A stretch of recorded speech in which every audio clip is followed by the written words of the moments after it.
Hi guys, this is Laine Wilmore and I'm Filipino Amazon here in the US. For today's video, I just want to share a little bit more about myself and how did I start this Amazon and what is my journey. So back 2018, nag-start ako magyate. Nag-wait ako after I graduated. Nag-wait ako mga 1 year and a half. Then my grandma helped me to find a job sa yate, private yacht. Then I got a job in Europe where I traveled like 5 countries in 5 months. And then the owner of this yacht, he lives in Bahamas. So after 5 months, pinauwi kami nung amo namin. Then kumuha ako ng US visa ko, nakakuha naman agad ako. Pagka-apply ko, nakakuha agad ako. B1 lang yung nakuha ko, hindi ako nakakuha ng B2, which is not a problem kasi nagyayate ako noon, meron ako mga papel na galing sa boat. So madali ka mag-travel pag meron kang papel sa boat or yung contract mo, yung lahat ng mga papeles na ibibigay sa'yo ng yate, kailangan mo yun para madali kang makapasok sa immigration. Wala kang magiging problema. Napunta ako after kong mag-Europe for 5 months, napunta ako sa US first kasi wala namang direct Bahamas. So, US to Bahamas. Half year, back and forth ako from Bahamas to US. Then, I decided 2021 na magpalit ng yate. And then, nahanap ko yung yate ko, yung 50 meters na yate. Nahanap ko yung bago kong yate because of my friends na tumulong sa akin. Si Ate Mel, si Ate Lemny, and si Ate Lynn. Si Ate Lynn talaga yung nakausap ko noon pa. Nung nasa Bahamas ako, nakausap ko siya about my yate, kung anong nararanasan ko doon. Then, friend niya si Ate Lemny. Nausap ni Ate Lemny si Ate Mel. Then, yun, nakuha ko yung job sa Wanderlust. And I worked there for a year. So, that was August 19, 2020. And umalis ako sa yate ng August 19, 2021. Yun na yung na-meet ko yung husband ko. I will make a separate video about how I meet my husband. Nag-move ako sa husband ko August 2021. And mahirap yun, back to zero ka ulit. Hindi naman ako pinagsisihan. Ang nangyari is, kakaisip ko kung anong pwede kong gawin. Nag-move ako sa Orlando, wala namang yate doon. So, kailangan mong maghanap ng ibang job, restaurants, or any offices. Pero, ako kasi wala pa akong working permit that time, so I can't work in any kind of restaurant. But I did work to sushi restaurant. The owner is Filipino, so they helped me and they give me this job. How I found this Amazon selling is I saw a lot of videos about these people making money selling in Amazon, and you know, they earning money even they're like sleeping or just in the house doing nothing. Ang isip ko is gusto ko nasa bahay lang ako, na asikaso ko yung husband ko, yung sa bahay namin, and nagagawa ko yung responsibility ko dito, kumikita pa rin ako ng pera. Take ako ng risk, ininvest ko yung money ko na ipon ko sa pagyayate. Sobrang laking tulong yung naipon kong pera na yon kasi ngayon tuloy pa rin yung pagbebenta ko sa Amazon. Nag-start ako paunti-unti, nanood ako ng mga videos sa YouTube. Lahat yon, mga tutorial, how to set up an Amazon account, how to scan, how to choose the right product. Kasi you can't sell anything like na basta nakita mo lang and tingin mo cute, hindi dapat ganun. So, kung magbebenta ka sa Amazon, ang gagawin mo is mag-research ka muna sa YouTube. Hanapin mo tong mga taong i-scan nila yung products and makikita mo agad yung result kung magkano yung profit ng products at magkano yung babayaran mo kay Amazon, and ilagay mo din kung magkano mo nabili. Example is this product. I can scan this using the Amazon Seller app. Ito siya. Amazon Seller app. I-scan nyo lang siya. Itong barcode na to. Nabili ko siya ng $3.99. Then, i-click nyo lang yung upper na yon. Click nyo lang to. Then, nabili ko siya ng $3.99. Ito, Amazon fulfillment siya. Ilagay nyo kung how much nyo siya binili. $3.99. So, yung profit mo is $1.79. Pero kung ikaw yung mag-fulfill ng order, ikaw yung mag-ship.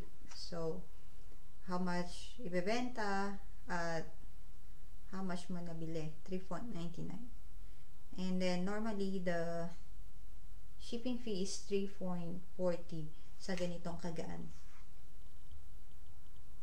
Your profit is $2.80. So, kung meron kang ganito na 100 times and mabenta mo siya lahat in a month. So, 100 times 2.80. 280. And then, you have like a lot of type of this mask na nagsasell ng 100 times a month. Like 10 times. You have 2,800. Super mabenta ito sa Amazon. And what I can share about this business is kung saan ka maghahanap ng products mo. This, I found it in Marshall. And you can also find this kind of stuff in Ross. And how much siyang pwedeng kunan? Pwede po $500 or $1,000. You don't need that kind of like $4,000 or $5,000 kasi sa private label siya. Ganong kalaking investment ang kailangan mo kung gusto mo mag-private label. So, in Amazon selling, meron po tayong ibang paraan kung paano magbenta. You can sell in Amazon using retail arbitrage, online arbitrage, wholesaling, and private label. I don't really recommend na yung dropshipping kasi medyo hindi siya trusted ni Amazon. I always go to Marshall because it's super cheap, and sa Ross din mas cheaper pa nga siya sa Marshall. And then sa Nike, lagi silang sale. So makikita mo, madami kang makikita na pwedeng ibenta. I saw a lot of Nike products sa Marshall.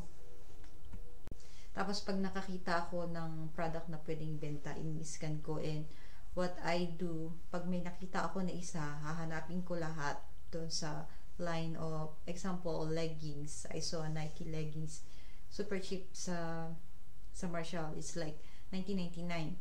And then, kung ibebenta mo sa Amazon is $59.99.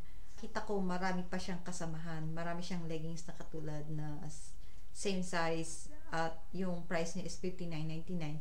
So, what I did is kinuha ko lahat yun. I bought like 5 or 6. Nakita ko lang yun in under 10 minutes. Last summer, nung 2021 summertime, nung nakita ko tong maraming sunscreen, then ang lakas ng bentahan niya kay Amazon, then binili ko rin siya lahat. In Amazon selling, pag nag-uumpisa ka pa lang, kailangan mo talaga mag-take ng risk so you can have more experience and to know more knowledge how to like how to have a good product. And then in the next month, pag nakita mo na naman tong product na to, i-grab mo na lang kasi alam mo na malaki yung profit niya. But there was a time na yung product na yon, pag si Amazon nagbebenta, don't buy it kasi mahirap ka kompetensya si Amazon. Hindi niya sinashare yung buyback. So, wala kang chance na makabenta ng product na yon. But maybe you have like, pero may stock siya sa inventory mo. I got some comments dun sa last video na in-upload ko. Sabi ni Irene Lumang, pwede ba ito sa Pinas? Yes po, pwede po siya sa Pinas. And what I can remember, meron pong Pilipino na gumagawa at nagbebenta na sa Amazon. Nasa Pilipinas siya, then yung Amazon selling niya dito sa US, then kumikita siya na ng 6 digits. Narinig ko siya sa Amazon Academy sa Pilipinas. Nag-purchase din ako ng course nila, but this course is only for virtual assistant. And ako po is seller, so hindi ko na focus na sayang yung 20,000 ko. 20,000 pesos ko. And yun, sayang yun yung parang pinagsisihan ko na inabail ko na package or inabail ko na course. Pinagsisihan ko talaga yun kasi hindi ko naman nagamit. Yung product na sinesend ko kay Amazon, as in hours or minsan minutes pa nga lang yung pagitan nila, and ang bilis mabenta, minsan 10 units a day. And it can be, yun yung ginagawa ng mga wholesaler, as in 1,000 items. At ang wholesaler kasi medyo mababa din yung kanilang prices, kaya hindi sila malugi, palagi silang nag-stock, hindi sila nauubusan. And then kahit yung ibang Amazon seller, kahit $1 lang yung kanilang profit, okay lang sa kanila kasi yung bentahan naman nila is 1,000 units. 1,000 unit is ubos in 1 month. And I'll appreciate if you guys like and subscribe in this channel. And I promise na sasagutin ko, kung alam ko man yung mga question nyo, sasagutin ko yan lahat, and I'll make a video of how to sign up an Amazon account. And that's it for now. If you guys have any question, comment down below, and see you in my next one. Bye!